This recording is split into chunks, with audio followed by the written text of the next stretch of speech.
Hello everyone, I'm Jintai. This is Jintai Lunce. Today let's talk about Putin and how he played China like a puppet in his palm.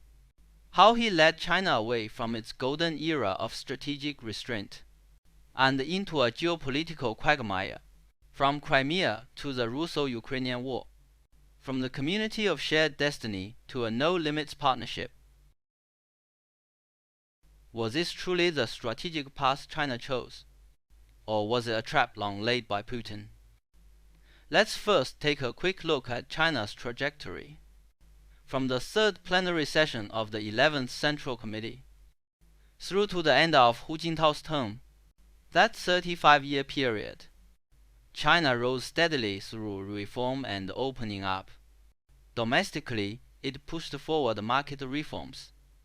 Externally, it kept a low profile and avoided conflict. No alliances, no confrontations, pragmatic diplomacy, rapid economic growth. Military capabilities gradually strengthened. That was the underlying tone from Deng Xiaoping to Hu Jintao. But after 2013, China took a different path. Centralization, nationalism, and institutional overhaul. New task forces formed and restructuring actions unfolded, reaching deep into every sector from the top down. The strategy was no longer to grow quietly, but to jump straight into a global race still underway. The China dream became a central narrative, alongside a push for a community of shared destiny.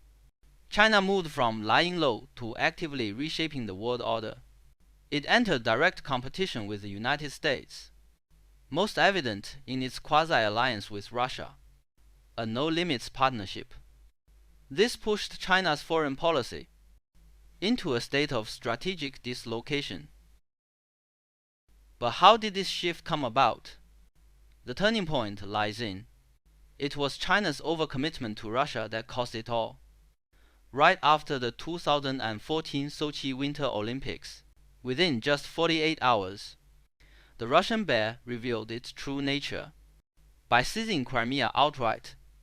And prior to that, China's top leadership had frequent interactions with Russia. The community of shared destiny rhetoric was already overflowing, and China became an indirect hostage of Europe's hot war. It couldn't even condemn it. China couldn't pull away.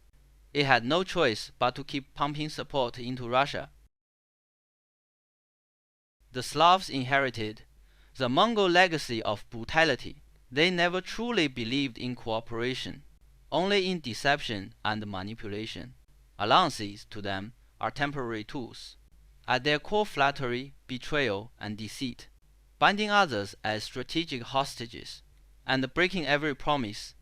You thought Russia came like a cuddly raccoon clinging to your leg, but it's actually a black bear here to suck out your marrow. That's the brutal diplomacy of the Slavs. And it's not the first time. History has already played this out before.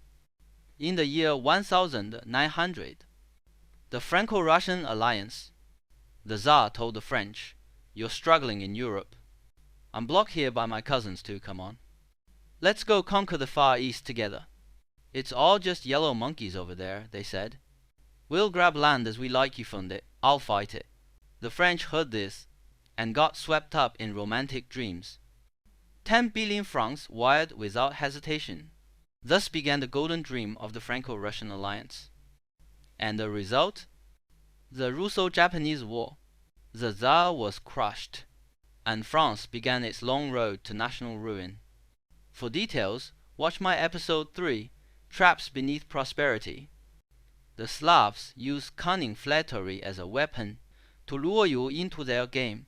They also wield overt strategies to drag you into the trap. Today, China is gradually falling into the same old Slav trap. The same trick they once used on France. Now, Russia is exploiting China's, like ideological confrontation. China Dream, Belt and Road, Community of Shared Destiny. They flatter China. "Brother, you're the socialist big brother now.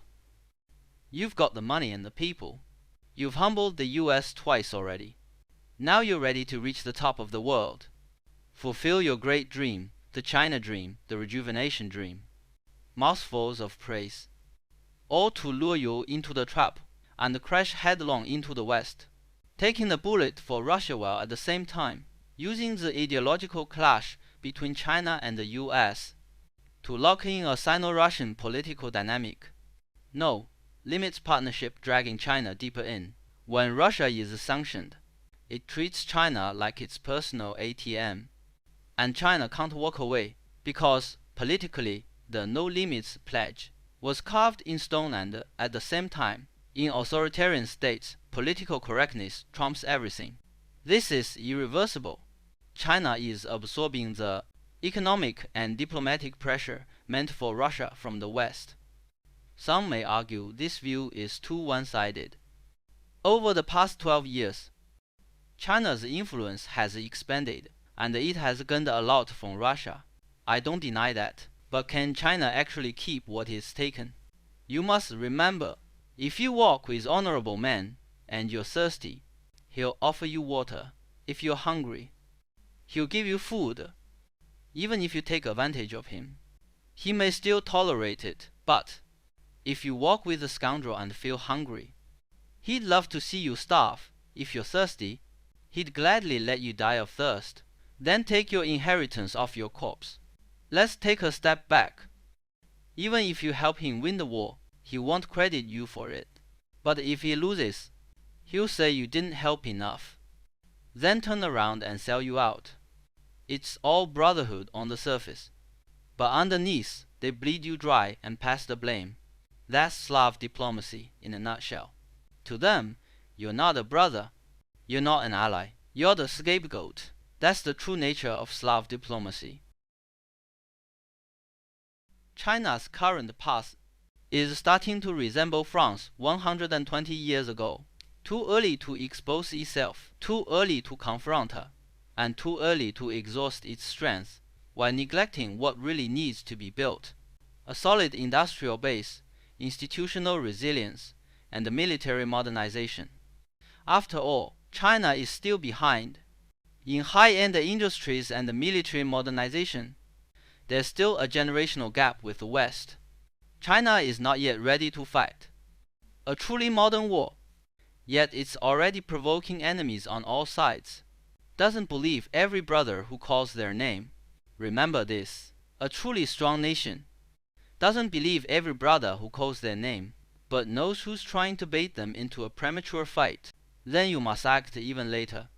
China needs to calm down now and reassess its grand strategy. Should it continue binding itself to Russia, repeating the mistake once made by the French, or cut its losses in time, return to independence and strategic prudence rooted in patience? How the Russia-Ukraine war ends may not be the real question at all. What choice will China make? That is the real question. It will determine, after the Russo-Ukrainian war, what position China will hold, and what benefits and prestige it will gain. What's your take on this great game? Leave a comment, I'd love to hear it. I read every single one, and I'll pick the sharpest takes to open the next episode.